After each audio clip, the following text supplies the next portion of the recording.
Jasage de jeu de rôle Hunt the Go qui va vous parler d'un jeu vidéo. J'ai ramassé le démo de Unicorn Overlord. Juste le nom, ça sonne weird, hein? Le grand seigneur des licornes. Bon. OK.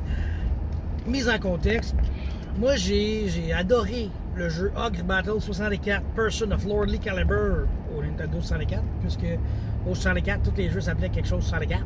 Fait Ogre Battle 64, j'ai adoré ce jeu. Ça a été un des rares jeux là, que j'ai fini au complet, puis j'ai fouillé, puis j'étais allé sur Internet checker des affaires spéciales. C'était aussi dans les débuts d'Amazon, puis tout ça. J'avais trouvé le guide d'Amazon du jeu. En tout cas, ça a été vraiment mon gros trip, tu sais.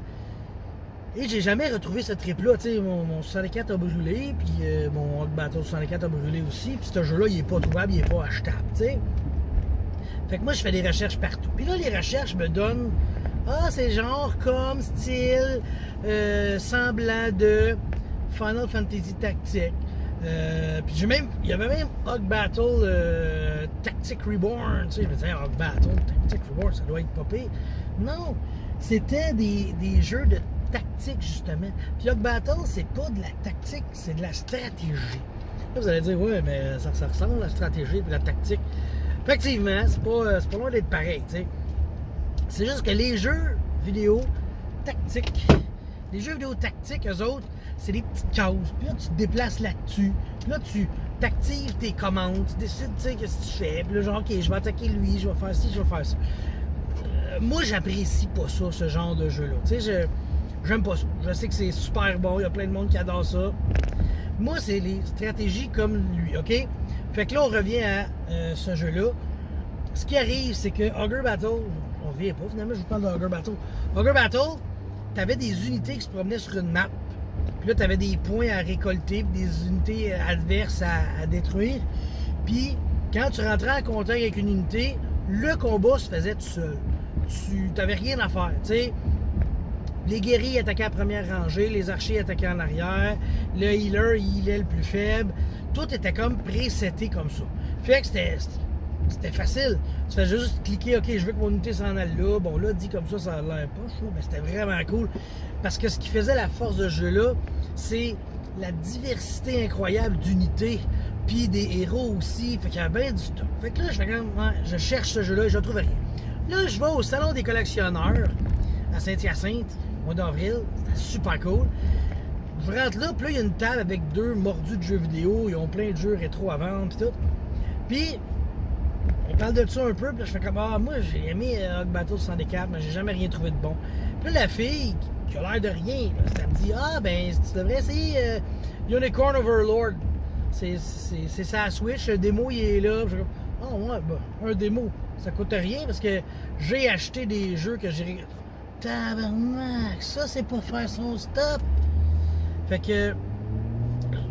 je me dis, bon, je vais essayer le démo, parce que j'ai acheté des jeux sans essayer le démo, puis j'ai été déçu dans ma vie.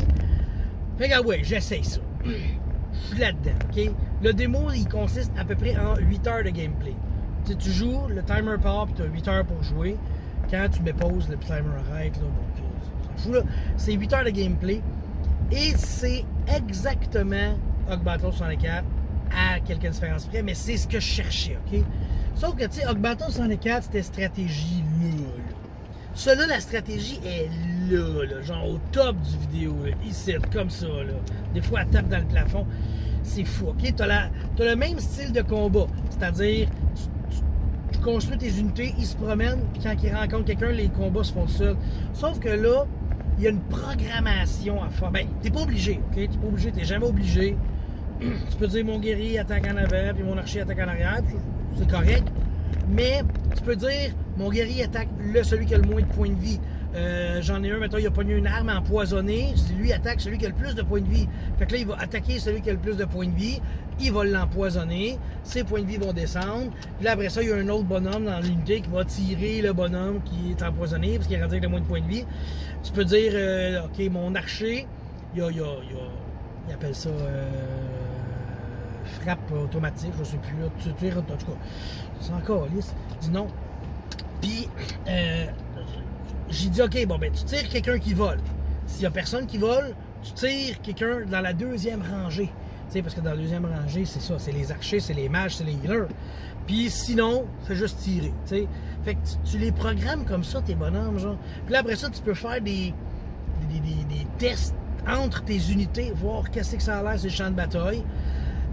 Comme la plupart des jeux d'aujourd'hui, parce qu'ils sont rendus forts là-dessus un peu. Là, c'est un roche-papier-ciseaux dans le sens que la cavalerie est forte contre les archers sont forts contre les volants sont forts contre la cavalerie, les guerriers sont forts contre les rogues, puis les rogues ils évitent tout, puis tu sais, chacun a sa force, sa faiblesse, mais ça c'est bien parfait, là, je veux dire, ça fait comme...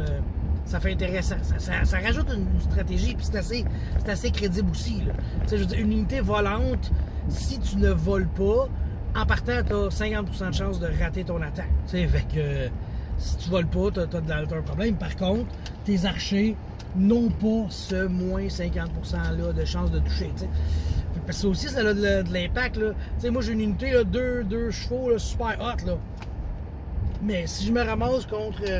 des unités volantes, là, ils valent rien. Là. Fait que c'est ça. J'ai vraiment réussi à trouver le jeu que je cherchais. En plus que j'avance dans pas le tutoriel, le démo. T'sais. Puis là, j'ai atteint le niveau justement parce que tu trouves des unités. Pas des unités, tu trouves des héros. Fait que là, les héros se rajoutent dans ta gang, puis t'es bien content. Mais là, je viens d'atteindre le niveau où on peut, je veux dire, on peut acheter des unités de base, tu sais. Fait que là, je vais pouvoir commencer à monter mes propres héros, puis ça, c'est cool, là, tu sais. C'est un peu ça que j'avais hâte d'atteindre. J'avais hâte de pogner des unités de base pas bonnes, puis là, les augmenter en puissance, puis les faire monter de niveau, puis... Avant, tu sais, t'avais comme... comment ça s'appelle, un soldat, puis là ton petit soldat il montait, puis c'était bien correct, t'sais. Mais là à Star, quand tu le crées, faut que tu lui donnes des couleurs, faut que tu choisis sa progression, il est-tu du type rapide, il est-tu du type fort, t'sais, tu pourrais te faire un archer fort, tu sais. Fait qu'il va monter sa force, puis il va être moins bon pour tirer, je sais pas trop, là, tu sais. Fait que c'est un jeu japonais aussi, fait que tu sais, les types, c'est genre, t'as A, t'as E, D, C, B, A, S. C'est pour ça qu'il est super, là, tu sais.